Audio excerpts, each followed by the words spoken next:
Los niños pasan en torno a 3 horas diarias ante el televisor, más tiempo del que dedican a conversar con la familia. Comienzan a aparecer síntomas preocupantes.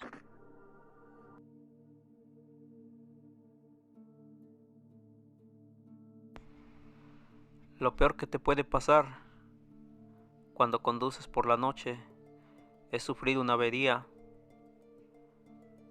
y todavía peor, una tormenta amenazando con llegar. Eso me pasó hace 5 años, la última vez que manejé un automóvil. Mi vehículo comenzó a sobrecalentarse.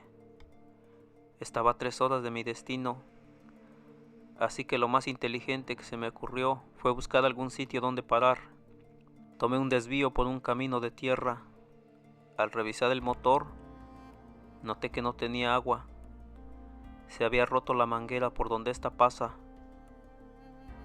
Si seguía conduciendo de esa manera me quedaría varado en la ruta y fundiría el motor. La tormenta se aproximaba. Se veían espesas nubes en el cielo. Los truenos comenzaron a escucharse. Quedarme allí durante la tormenta me parecía peligroso. Al observar una casa a lo lejos decidí pedir ayuda, pensando en que quizás tendría suerte y conseguiría reparar el coche allí. Manejé a 10 kilómetros por hora para no exigirle más al motor. Los truenos comenzaron a sonar aún más fuertes. Me quedaban solo 50 metros a mi destino. La temperatura en el motor volvió a subir y luego saldría humo negro. Decidí apagar mi automóvil y me fui caminando a paso veloz hacia la casa.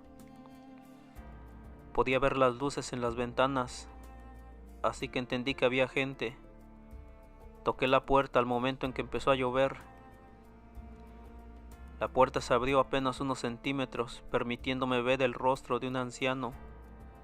Le pregunté si me dejaba pasar, que mi automóvil había sufrido una avería y no podría repararlo hasta que parara la tormenta. El anciano bajó la mirada y me permitió entrar sin decirme nada. Le di los detalles de lo sucedido, pero parecía no importarle. Apoyándose en su bastón de madera, me dijo que podía pasar la noche si lo deseaba, pero que a cambio debía de hacerle un favor. Al principio me asusté un poco, no imaginaba qué tipo de favor me pediría. El anciano se sentó sobre un sofá marrón, bastante viejo y gastado. Se quedó observando la chimenea y no dijo nada. Le pregunté qué favor necesitaba, y el anciano me observó de forma extraña. Era como si hubiera olvidado lo que me había dicho antes. Me entregó un relicario de oro que le sacó de su bolsillo. Dentro había una fotografía antigua con una pareja. A simple vista parecía de 1910 a 1930. No podría asegurar la fecha en ese momento. Solo sabía que era antigua. Él me pidió que se lo entregara a su nieta. Me indicó dónde encontrarla. Me parecía muy extraño cómo alguien le podría confiar a un desconocido un relicario de oro, aunque su valor más grande sería el familiar por la fotografía. Después lo entendí. El hombre me explicó que su nieta era su única familia, que tenía que darle ese reloj sea como sea, pero que estaba muy viejo como para salir de su hogar, y es que ya estaba en sus últimos momentos.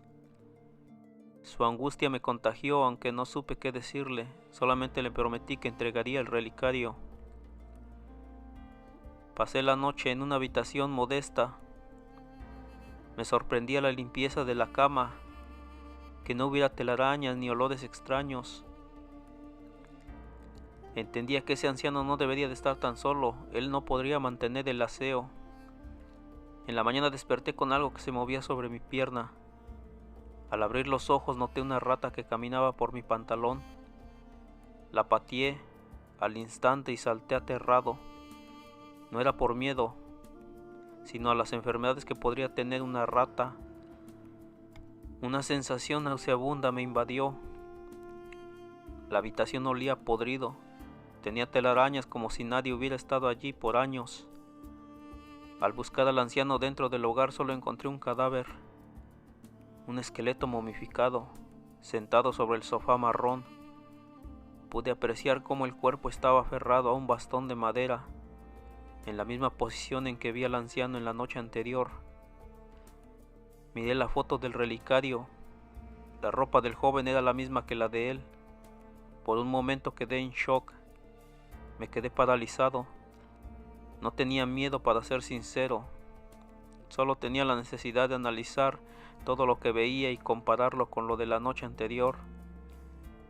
Los muebles, la chimenea, el anciano, el sofá, el bastón de madera, todo era igual, pero en un estado de abandono total. Salí por la puerta muy despacio. Mi mente no reaccionaba. Llegué a mi automóvil sin darme cuenta, ya que mi cabeza solo estaba intentando descifrar si eso fue un sueño. Metí la mano en mi bolsillo. Tenía el relicario de oro con la fotografía dentro. Aquello era lo único que se mantuvo de la noche anterior. Estaba tan desconcertado que intenté encender el automóvil olvidando la falla. Lo recordé en el momento en que el motor arrancó. Algo me llamó la atención. El sonido del motor se oía muy limpio. Al instante fui a revisarlo y la manguera del agua estaba intacta. No tenía indicios de ser reparada, simplemente nunca se rompió. Al verificar el agua noté que no la había perdido. Busqué nuevamente el relicario de oro. Quedé unos 5 minutos observándolo fijo. Diría que todo fue un sueño, pero el relicario estaba ahí. Me preparé para arrojarlo, pero justo antes de hacerlo juraría que escuché un fuerte «no». Observé hacia todas partes. No había nadie. Ya no quería estar ahí. Vomité de los nervios y luego de unos minutos tomé camino hacia mi hogar. Llegué a mi casa con un gran cansancio y una fuerte migraña. Lo primero que hice fue dejar el relicario sobre la mesa. Luego fui a tomar una ducha. No sabía qué hacer con el relicario. Comencé a pensar en cómo llegaría a una dirección X y diría lo que sucedió. Peor aún, analicé la posibilidad de que la dirección no existiera, o si así fuera, que quizás no existiera tal nieta. Al salir de la ducha noté que en el lavabo estaba el relicario. Eso no era una ilusión. Recordaba perfectamente que lo había apoyado sobre la mesa del comedor. Quedé observándolo por algunos segundos. Noté cómo comenzaba a moverse levemente. Lo tomé por instinto. La situación ya me tenía al límite. Me sentí preso de una situación que debía de culminar. Ya eran las 4 de la tarde. Estaba buscando la dirección donde el anciano me había indicado. Para mi sorpresa, la dirección existía. No diré el nombre de la calle para guardar el anonimato. Solo diré que esa calle era de 5 cuadras y su número de puerta coincidía. Debía de viajar 400 kilómetros en el tráfico y el horario no tenía claro cuánto demoraría, pero sabía que no menos de 6 horas. Decidí entonces que saldría a primera hora en la mañana. Realicé las compras para la semana con total normalidad. En la noche cené algo y me fui a dormir temprano. Dejé el relicario en la mesa de luz. Antes de lograr dormirme comencé a escuchar ruidos extraños. Al prestar atención se escuchaban pasos como si arrastraran los pies, y cada 2 pasos un pequeño golpe seco. Luego lo entendí. Era el mismo sonido de los pasos del anciano y su bastón. Al observar el relicario en la penumbra de la noche, este se abrió por sí solo. Salté de mi cama por el susto.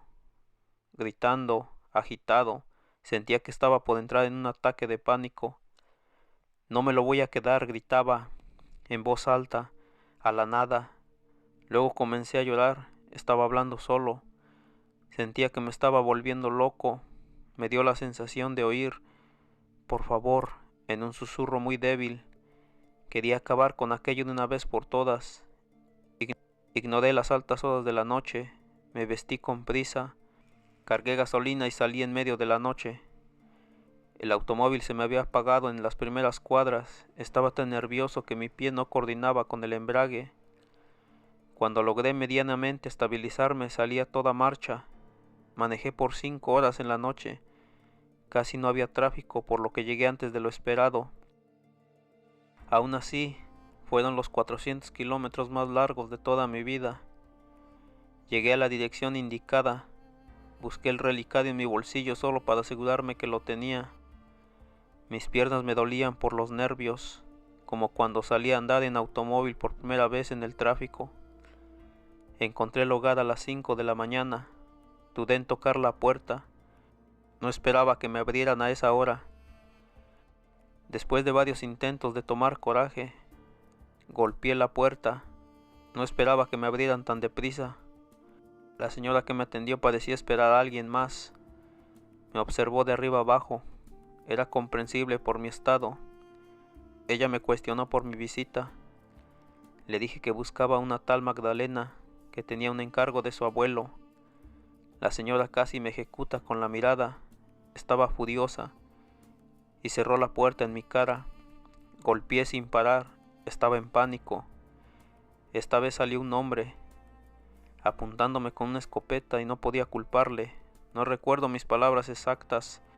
Sé que en un estado de catarsis hablé del anciano en la ruta, su nieta y el cadáver. Mostré el relicario con un temblor en mis manos. Al abrirlo, el hombre bajó su escopeta. La señora quedó espantada. El hombre me pidió que pasara y me llevó a una habitación. En una cama veía a una señora mayor. Su edad no era menor a los 80 años. La señora me dijo que ella era Magdalena. La anciana abrió los ojos con dificultad. Me observó con dulzura. No dije una sola palabra. Le di el relicario abierto mostrándole la fotografía. La anciana comenzó a llorar y me agradeció. Esperaba que Magdalena fuera una joven. La pareja me hablaba. Parecían asombrados y agradecidos.